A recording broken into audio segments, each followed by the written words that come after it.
So I just wanted to welcome Hannah McNamara. McNamara, yeah. Yeah, Hannah McNamara on. You're with Kinfix Health, Yes. Acupuncturist and holistic health practitioner, we'll say. So, acupuncturist and traditional Chinese medicine practitioner, Okay. yeah. All right, perfect.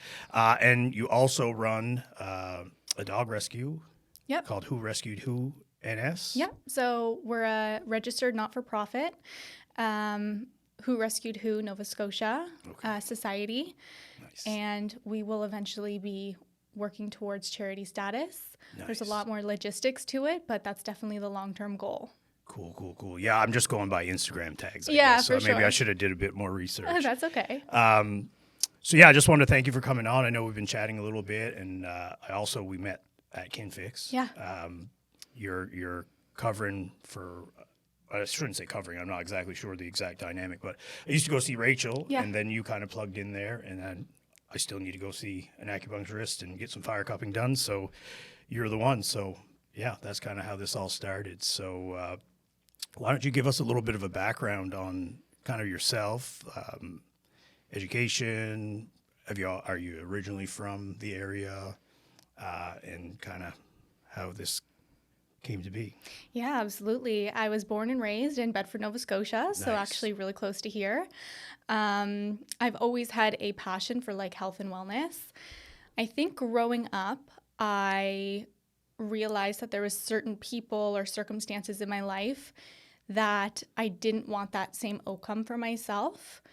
So pretty early on, I started to realize that in order to have a different outcome, I needed to do different things. Yeah, imagine. And so in high school, my earliest memory of, wanting this change was I first started with the small things. So I would go to the grocery store and I would do my own separate shopping.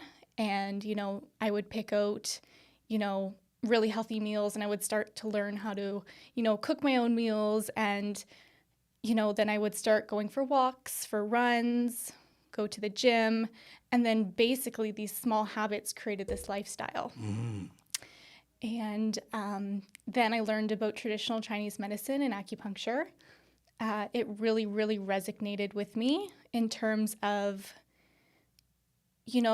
it's a whole lifestyle. Everything around us is interconnected. And, how we fuel our body really, really matters. Absolutely. And so I resonated with that. And I went to traditional Chinese medicine school called Canadian College of Acupuncture here in Bedford as well, on the Bedford Highway. It's a 3-year program. We do 2 years of theory, and we do 1 year of clinical. Okay. So it's a pretty long program, but it's worth every bit of it. Awesome. So I just want to touch on a couple things. You say this all started or stemmed from when you started getting interested in being healthy, active, fit, strong. When did you kind of start to realize that that was something that was important to you? And I know in talking with at least some female gym goers that there was a little bit of maybe some intimidation around getting to the gym and kind of being judged. And I was just wondering, were there any kind of like hurdles like that for you getting in the space where, originally it was like vastly male dominated, gym bros, whatever. Like, did you have any trouble kind of integrating into those spaces as a woman? Yeah, absolutely. From about high school time, I've always been interested in like living this lifestyle of, health and wellness and going to the gym. I can't tell you how many times I have tried and failed. Went to the gym, didn't stay consistent, would get off track. Right. And the one thing that would keep me going was the feeling of, I feel like I failed myself. Oh. Or I feel stagnant and something's not working. And so I would always come back to, okay, well, I felt really good when I was going to the gym. Right. So let's just keep with that. And, obviously having a good support system, like my husband's amazing. Mm-hmm. On days where I didn't want to go, he would push me. Yeah. And it's that little bit of pushing yourself on days you don't want to go is, what makes it different, right? For me, the guilt of not going is far, far worse than not going. Than not going, right? It takes more energy to feel guilty about not going than to just get up and go, because you will never regret a workout. Yeah, no, absolutely. And I'm kind of glad you said that because I find like, and I mean, I'm guilty of it as well. But I find a lot of the anxiety I think people hold in here, like, you feel it in your chest. Yeah. I think a lot of the anxiety people hold is around neglecting to do the things that they know they should be doing. Yeah. And then, like you say, they're expending so much more energy being anxious about the thing they know they should be out doing. And they're just doing themselves a disservice by just fighting against what they know in their heart they should be out there doing. And it just causes like this perpetual cycle of, I think what we see out in the general public is this anxiety, and everybody's got this debilitating like public anxiety now. Or Yeah. like, I don't know if you notice, like in public, like nobody wants to look at you in the face. Like, No, I definitely noticed like that. I'm yeah. a big eye contact person when I'm speaking to you. Yeah. Or anybody per se. And, I just find like so many people, they'll talk and they're like looking at the ground or looking, they're anything to do but like look you dead in the eyes. And it's just, I find that's just, it's a shame because Yeah. I think there's so much untapped potential out there. And most people have no idea that if they just like be consistent, because that's what wins. Exactly. Consistency kills or wins over skill, talent, everything. If you're consistent, you'd be like average or slightly above. If you're more consistent than the guy that's like athletically or girl that's more athletically gifted or genetically gifted, like you're still going to win. So I think people just count themselves out too soon. Yeah.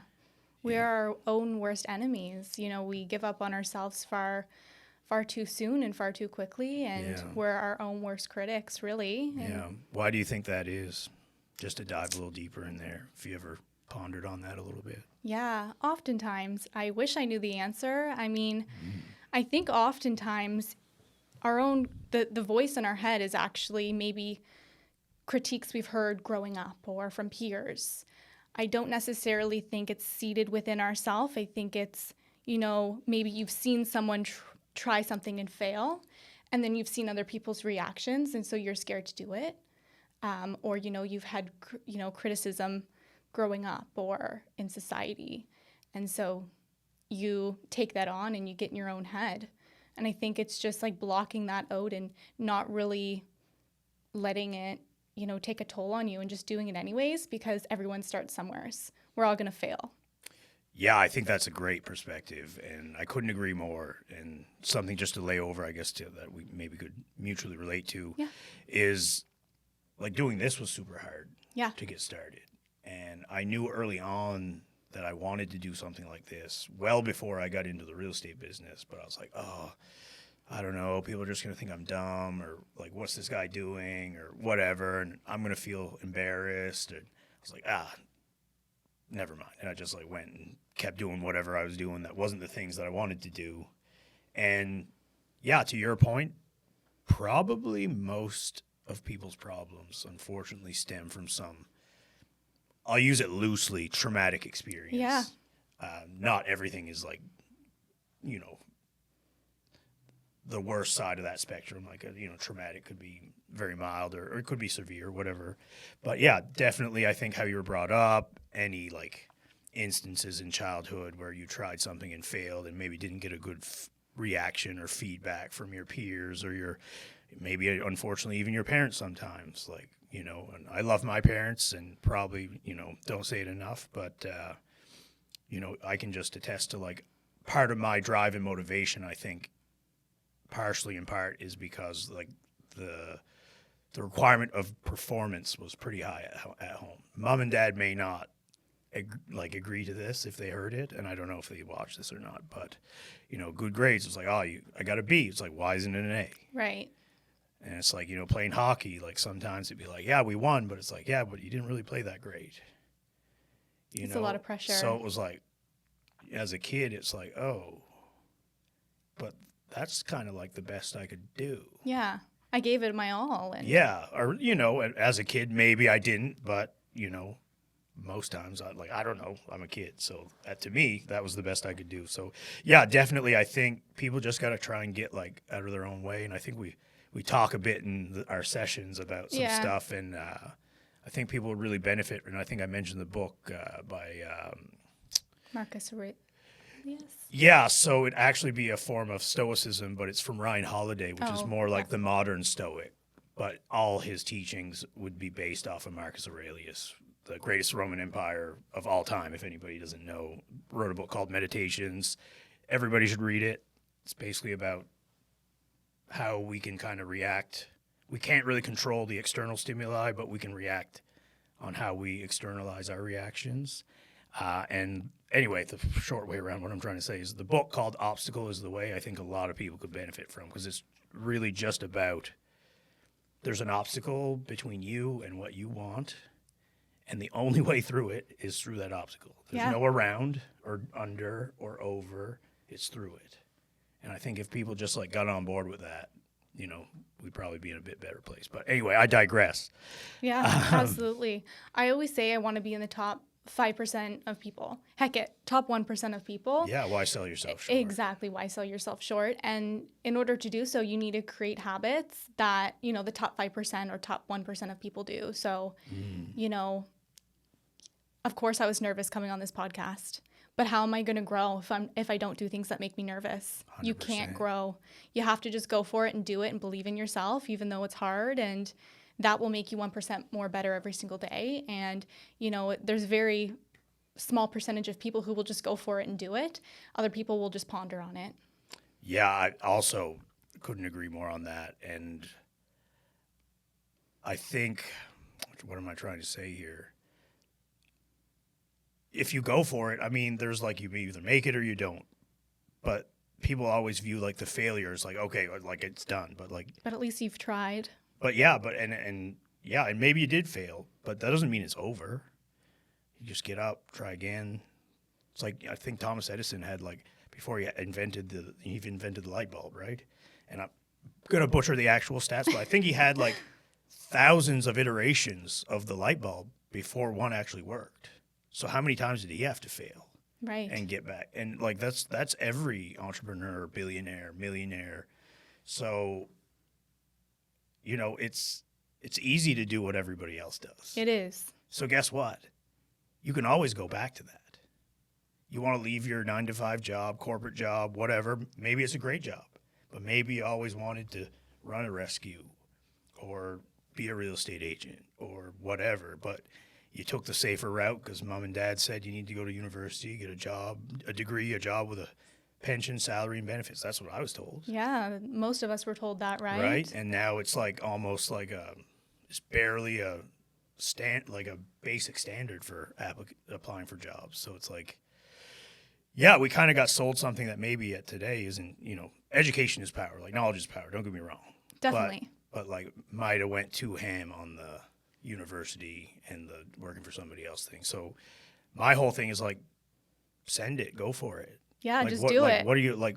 Who cares? Even if you go bankrupt, like people think they can't come back from that. I know plenty of people that have tried stuff, didn't work. Guess what? Yeah, they had to file, and you know some of them are back up on their feet, and they have things, and they're thriving. So it's like, but like they didn't let that get them down. But that journey in itself, like the failing and getting back up and brushing yourself off and trying again, that is what makes you successful. You know, you have to hit a low to get to a high, right? Yeah, and we have this like cliche statement, and some of the guys from jiu-jitsu watch this, but it's like we just have this saying that we tend to not pawn off, but like we see a lot of new people come in, and jiu-jitsu is one of those things that you're going to suck at it for a long time before you get any success, like any real small wins or victories that you'd be actually happy with. Mm-hmm.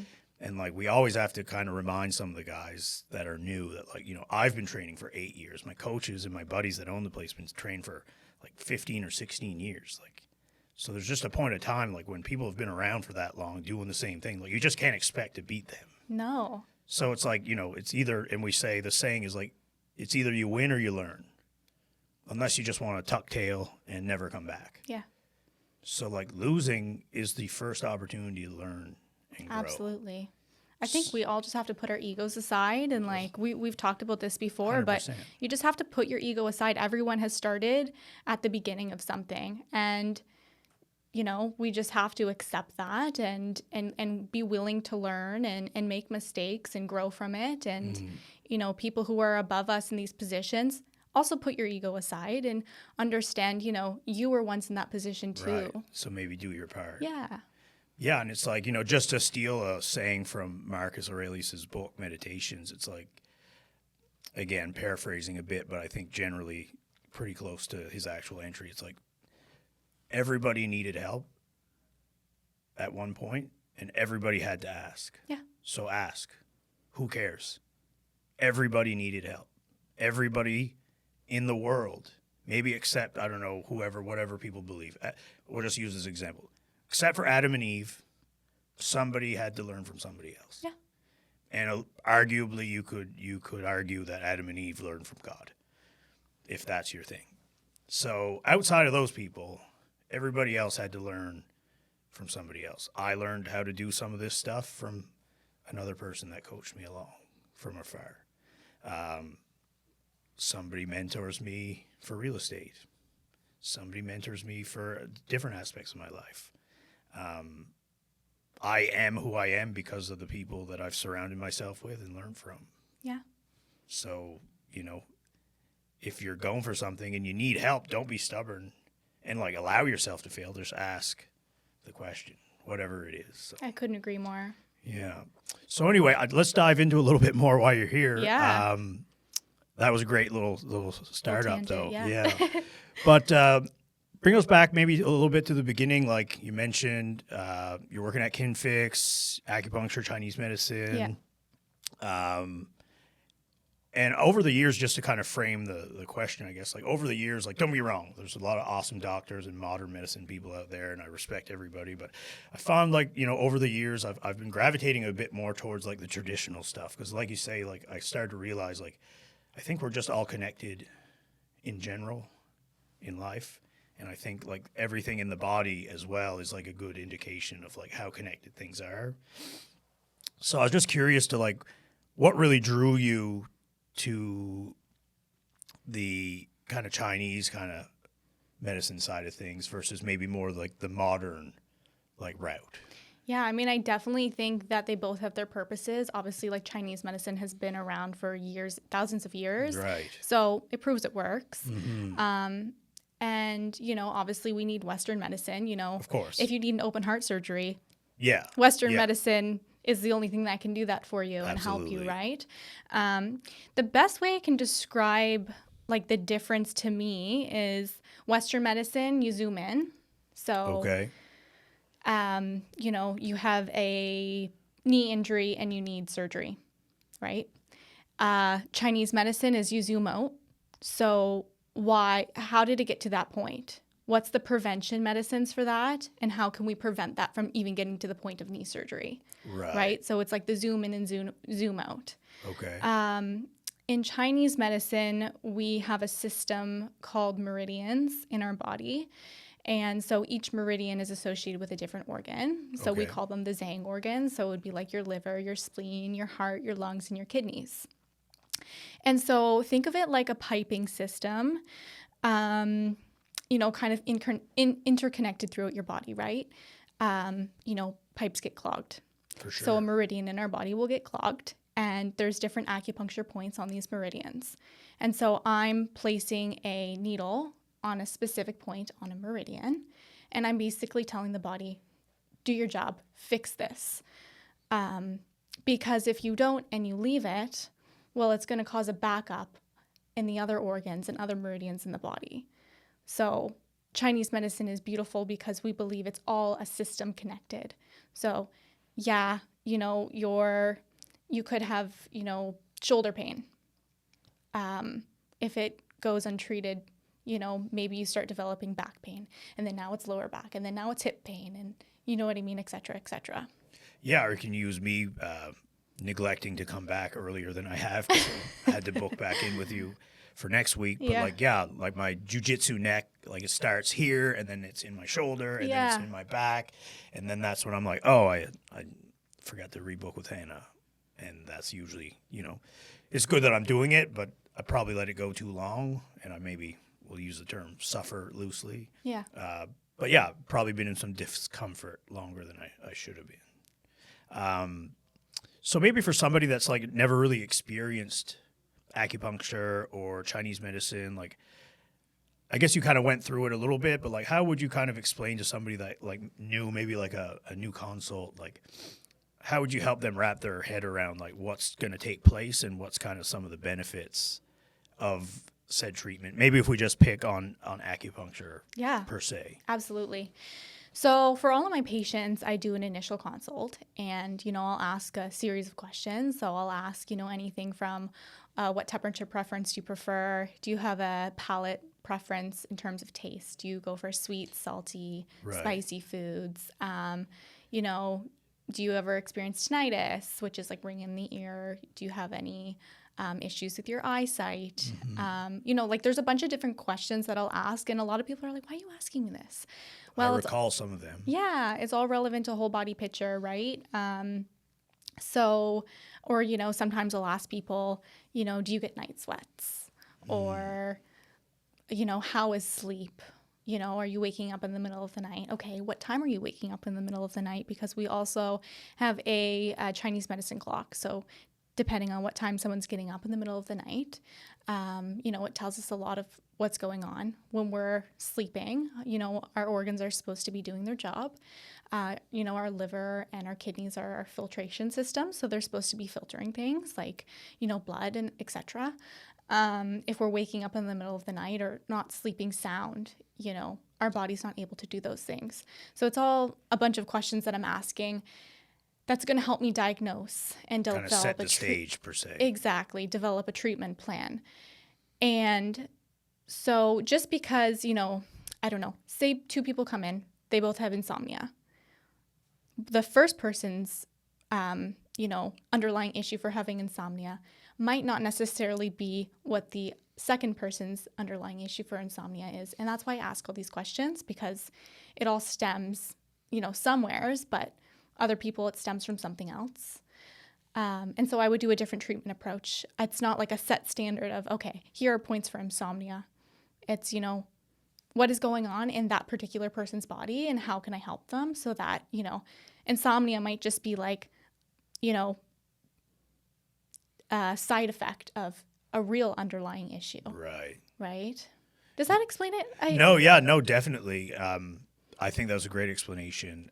So it's really like, it's like anything. Everybody's going to be like a case by case. Yeah, it's definitely case by case. And, I'm treating whole body picture. I'm not just treating one specific thing.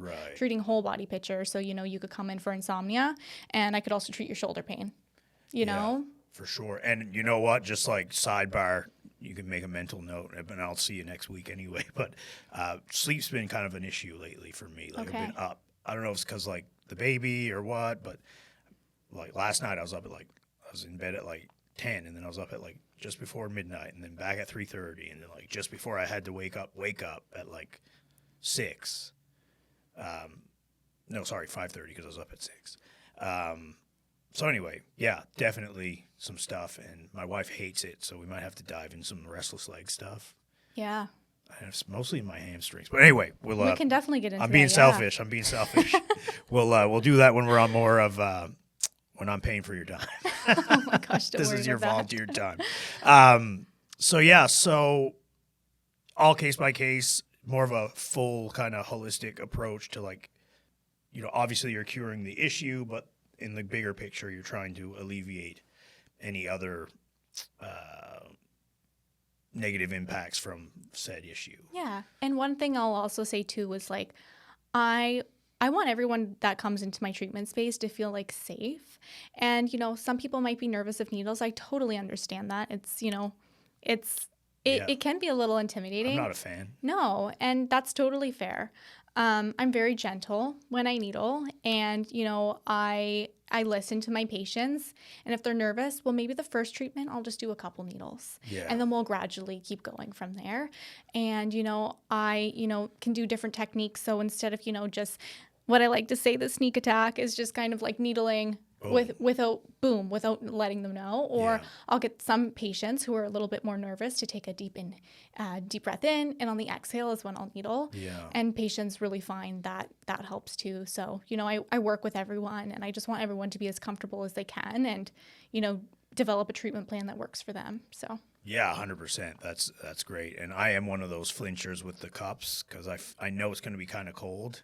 So I anticipate the initial. The initial until they heat and up. so then I'm like, I can't even stop sometimes. It's like, and I'll like twitch it, and I'm like, oh. But I know it's coming, and I know it's almost there. My body just, I can't stop it. But Yeah. anyway, it's just like a thing. I'll have to get over it. But anyway.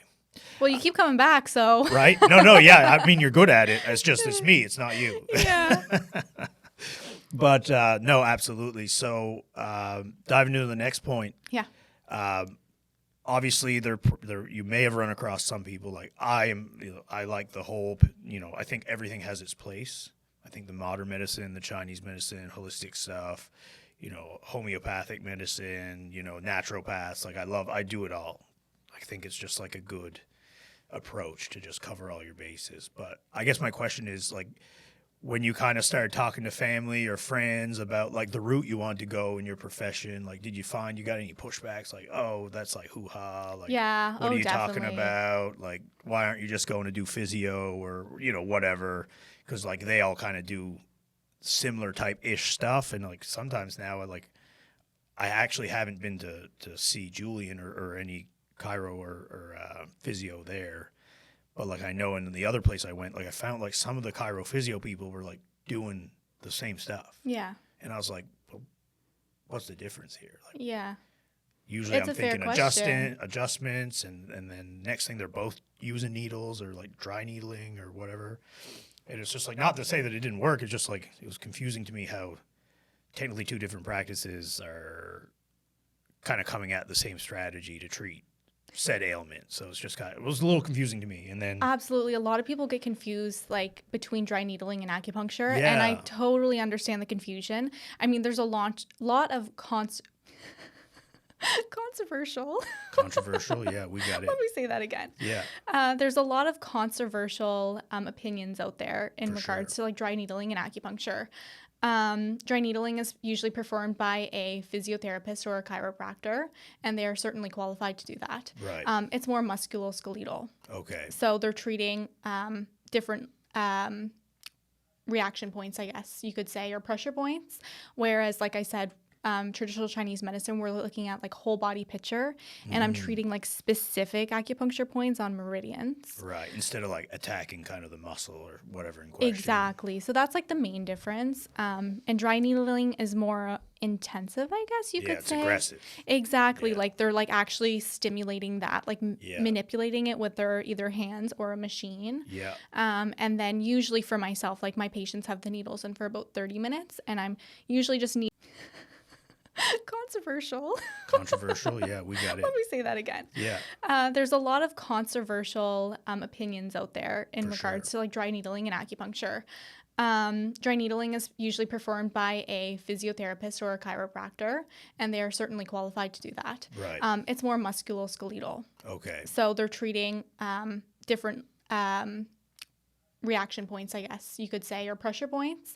Whereas, like I said, traditional Chinese medicine, we're looking at like whole body picture, and I'm treating like specific acupuncture points on meridians. Right. Instead of like attacking kind of the muscle or whatever in question. Exactly. So that's like the main difference. And dry needling is more intensive, I guess you Yeah, could it's say. aggressive. Exactly. Yeah. Like they're like actually stimulating that, like Yeah. manipulating it with their either hands or a machine. Yeah. And then usually for myself, like my patients have the needles in for about 30 minutes, and I'm usually just needling a specific point, and for the most part leaving it for the 30 minutes. Halfway through, I'll usually gently manipulate some of the points just to remind the body that they're there.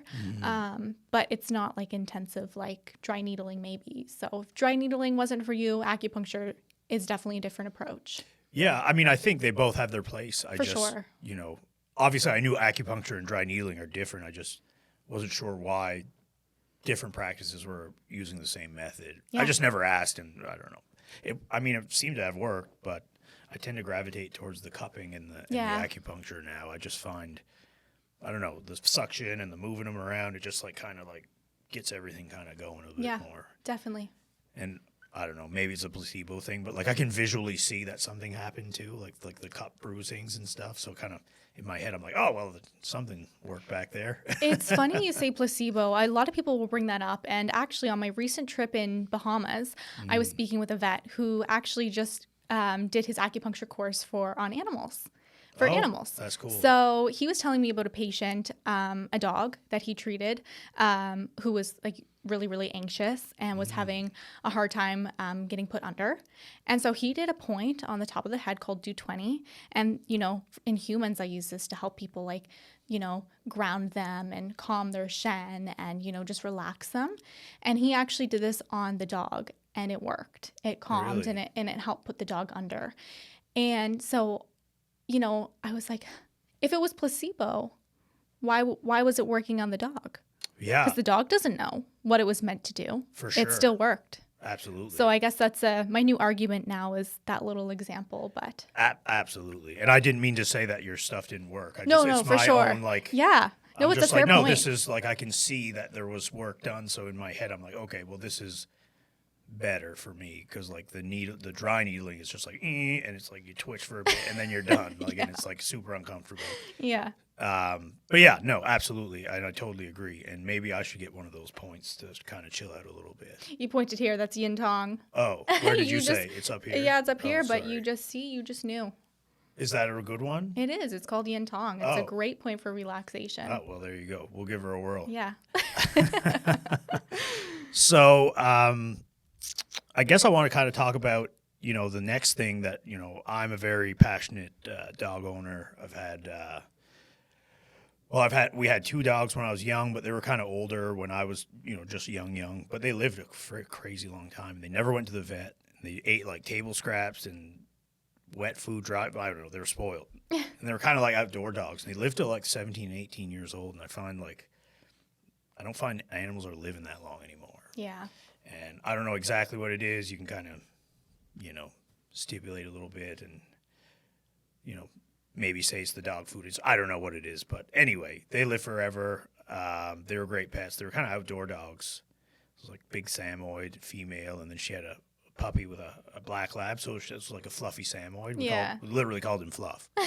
And the lady was the mom. And then they kind of passed away. We didn't really have any dogs because, like, as you probably are aware, you live in that space, like, especially for dog owners and stuff, like, you know, losing a pet is devastating. Yeah. We had a giant schnauzer named Thor, and my wife doesn't bother me for much. She's a rock star. Probably don't acknowledge that enough. But she was like, you know what, Chris, when we get a house, we're getting a giant schnauzer because she had one at her home. They rescued it. And she's allergic to fur, so we have to do the non-shedding hypoallergenic stuff. Yeah. Otherwise, I'd save all the dogs. 'Cause Right. I wanted to rescue, but the rescue list for hypoallergenic is super long. Yeah. And or you generally have to wait longer because there's probably more people that want it. So anyway, we had to go to a breeder, so we got Thor, and I mean, we just did so much awesome stuff with him. We, you know, back when I was doing my corporate job and we could kind of live for the weekends. Now I'm like, you know, entrepreneur. I'm sure you can attest. You're like, you know, always grinding. Never stops. Feel like you can never stop. Yeah, right. But back then it was like, you know, corporate job, like had my vacation, weekends, we'd go hiking, the waterfalls up in like the Parisboro area. We'd go to the Cabot the Highland National Park. We'd go to the St. John's Highland National Park. We went to Newfoundland and did like Grossmorn Mountain. And we had our other dog, Loki. We probably shouldn't have brought him. He was just a puppy, but he powered through that. It was like 25 kilometers.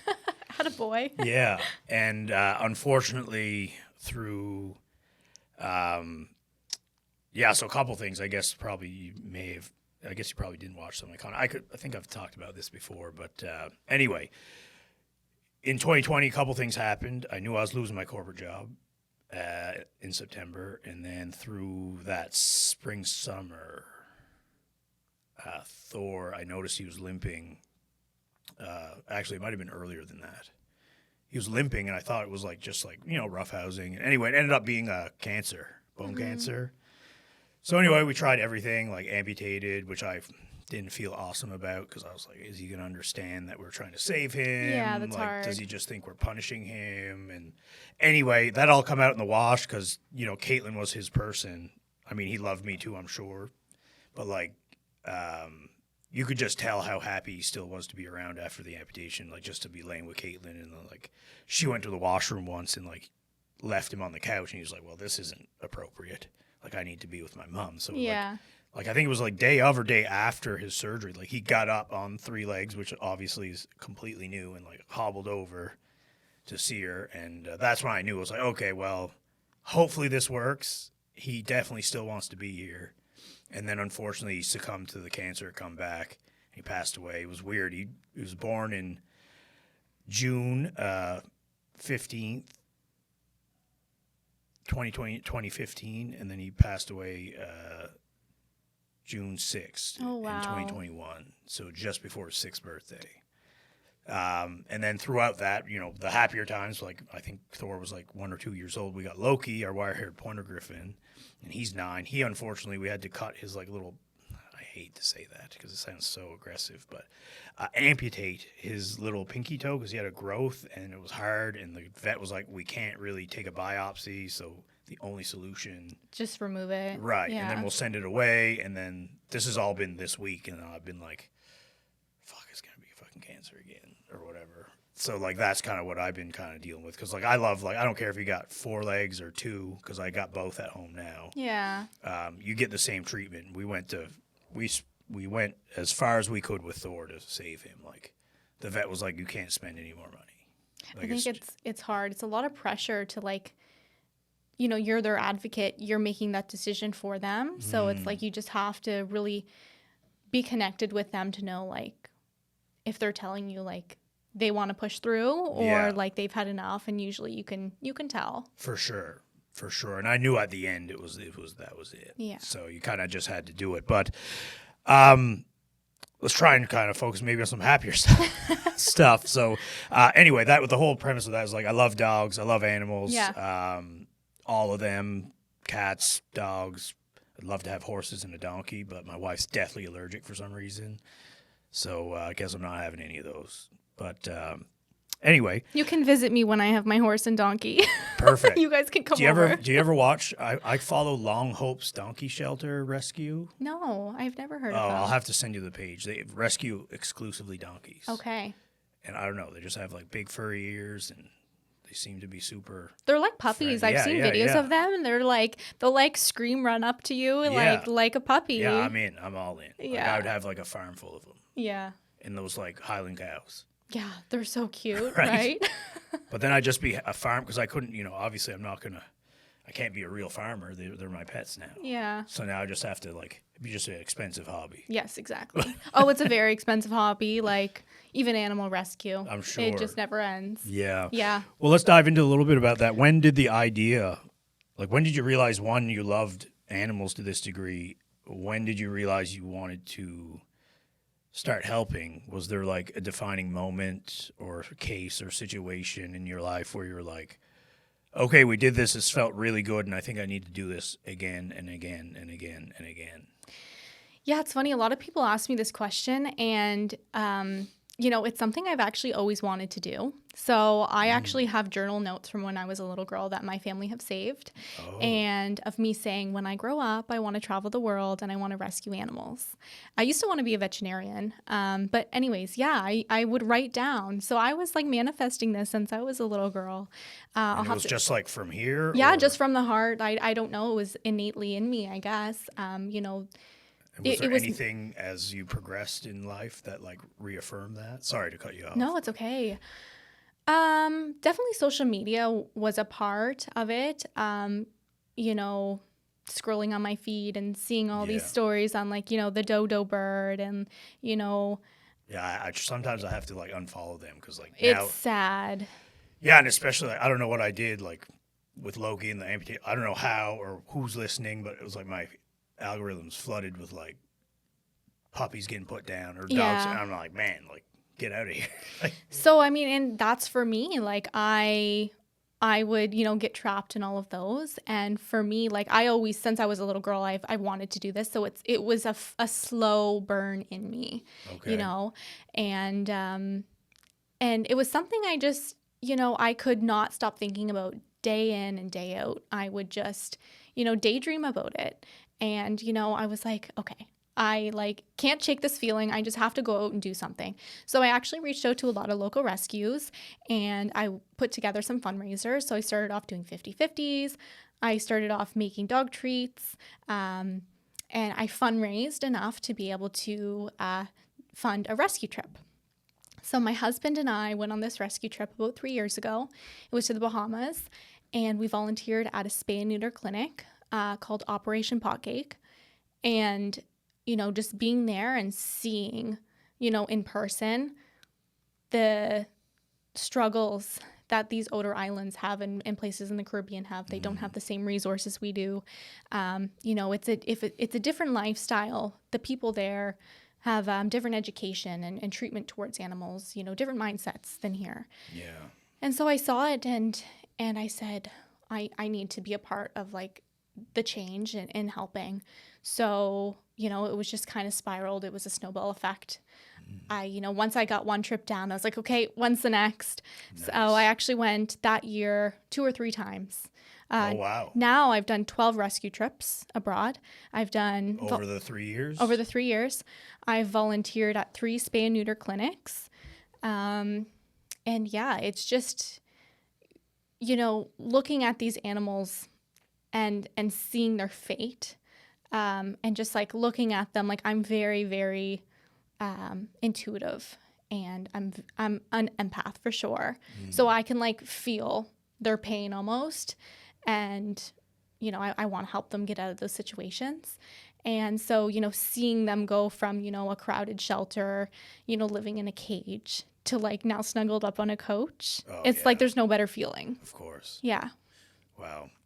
Yeah, I mean, I could only imagine how fulfilling that would be. And I mean, Lou technically, so since Thor passed, this is the only rescue story I have. Giant schnauzers are big dogs. Thor was probably on the upper end. He was like 97 pounds.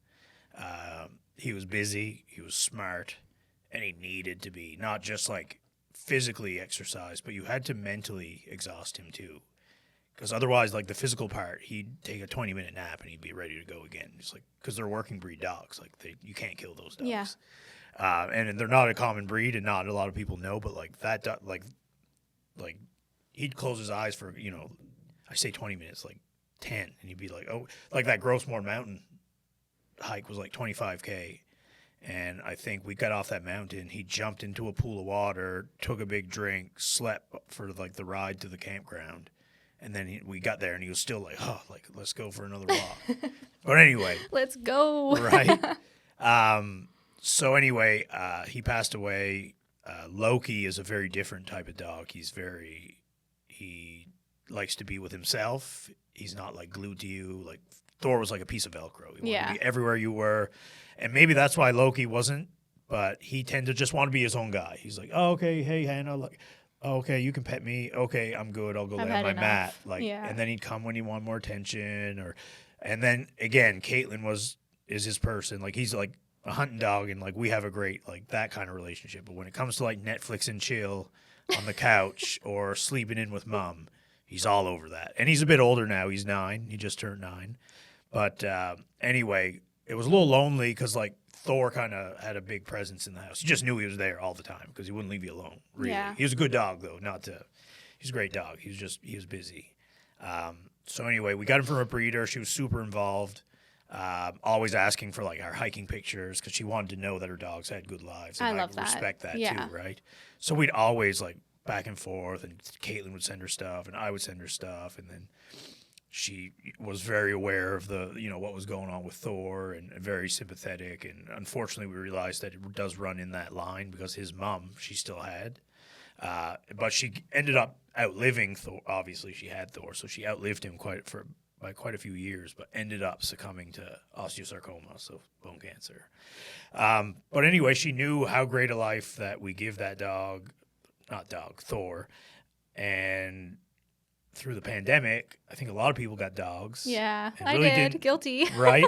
But you know what you're getting into. Yeah. I think there's a lot of people that were like, oh, we got all this time, need to get a dog. And then they get the dog, and the puppy's cool, and that's fun, and that phase is cute. But the next thing, they get bigger, and they require training. Because like some people get a dog, and it's just like, oh, the dog will know how to be a dog. No, they're like a baby. Yeah. They don't know. You have to teach them. Yeah.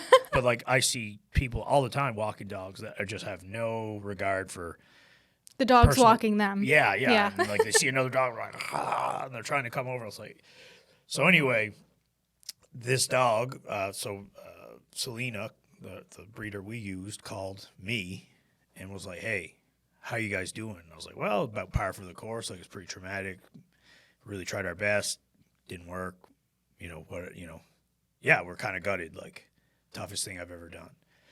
She was like, "Yeah, I know. I've done it. It's not great." But she was like, "Listen, I know it's early because this was like he passed in June, and we were getting married, and then we had our good friends of ours get married, and then she was like, we got this dog that my friend that breeds in Ontario has.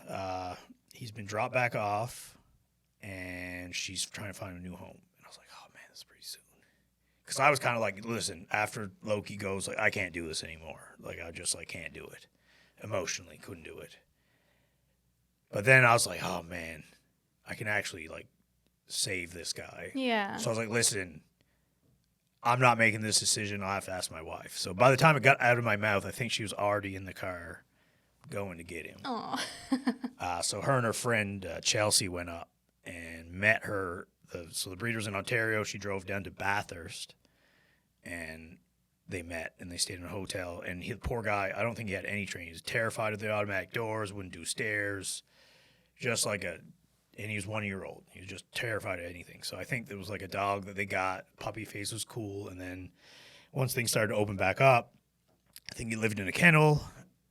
And I think negative coercion was like unfortunately a thing, because like you like go to pet him and like flinch Oh. a little bit.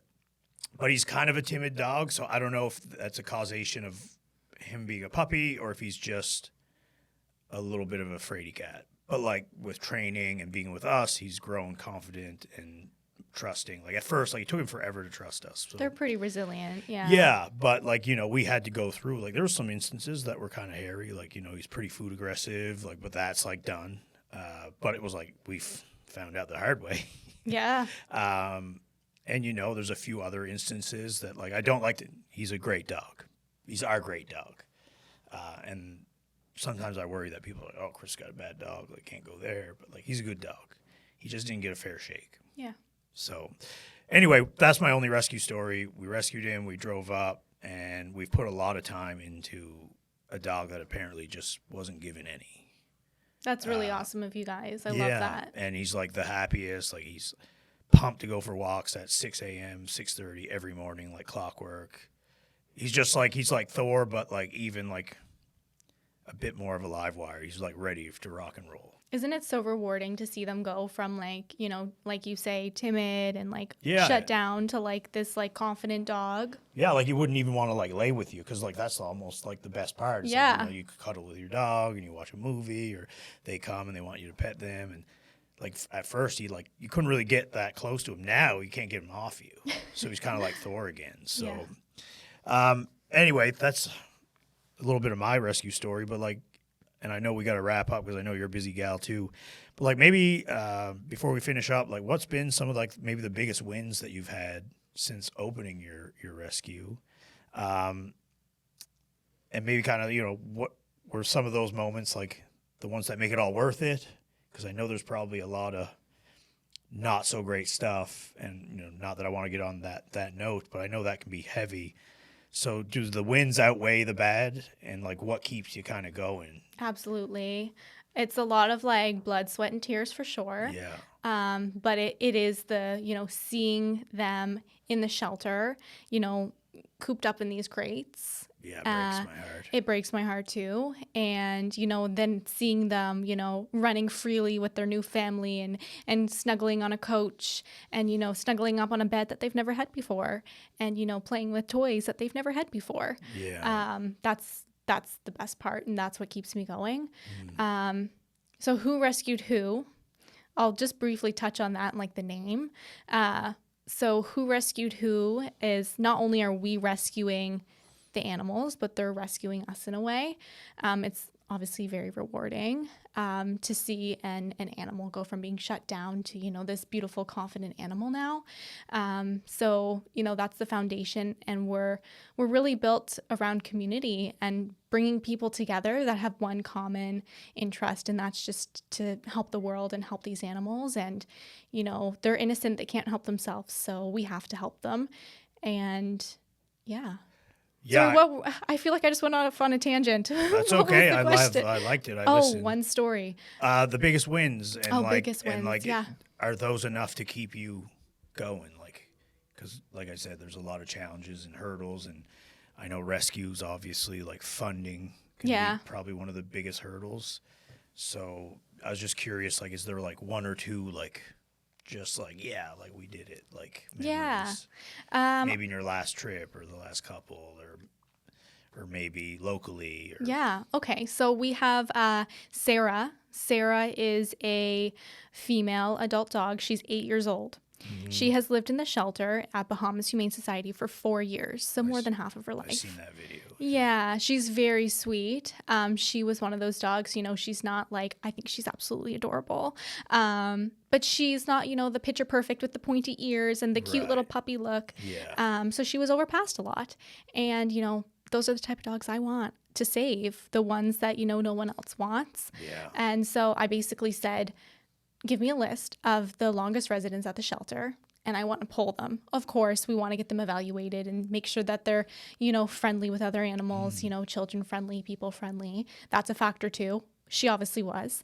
And so we pulled her from the shelter, and seeing her, go from living in that environment for 4 years, she's a senior now. And she's just in this beautiful, she's being fostered. So we are still looking for an adopter for Sarah, but she is being fostered in the most beautiful, serene home. There's a photo of Sarah, and she is sitting on a windowsill overlooking a lake. And it's just like, you look at the photo and you're just like, this is why we do what we do. She looks so at peace and so serene. And, stories like that is why I keep going. Yeah. I mean, yeah, I even feel good just envisioning that. Yeah. And unrelated or kind of related, but I know, I think I pronounced her name right, Janessa. Yes. Yeah. She's one of our fosters. Yeah. So I met her because she was originally with Scotiabank. Yeah. And when I first got into real estate, I was like, all right, well, I got to network in with some, financial people and mortgage brokers, and kind of knew her briefly from and I know we didn't touch on this, but I used to be in the bodybuilding sphere quite heavily from 2012 to 18. I think 18 was my last provincial show.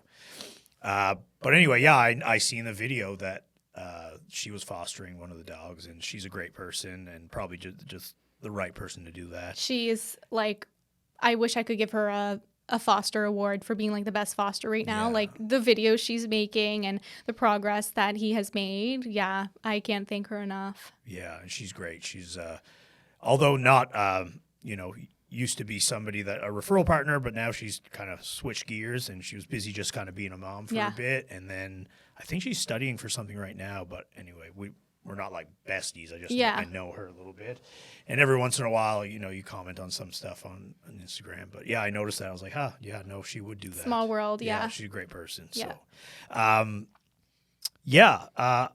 on the flip side, I know we mentioned, some of the biggest challenges, probably money, but can you speak to any other hurdles or circumstance that you find are very challenging? I know obviously the emotional lows can probably get to you, but aside from the obvious, is there anything else running a rescue that you keep kind of running into that kind of takes the wind out of you a little bit, and how do you maybe try and overcome some of that? Yeah, definitely.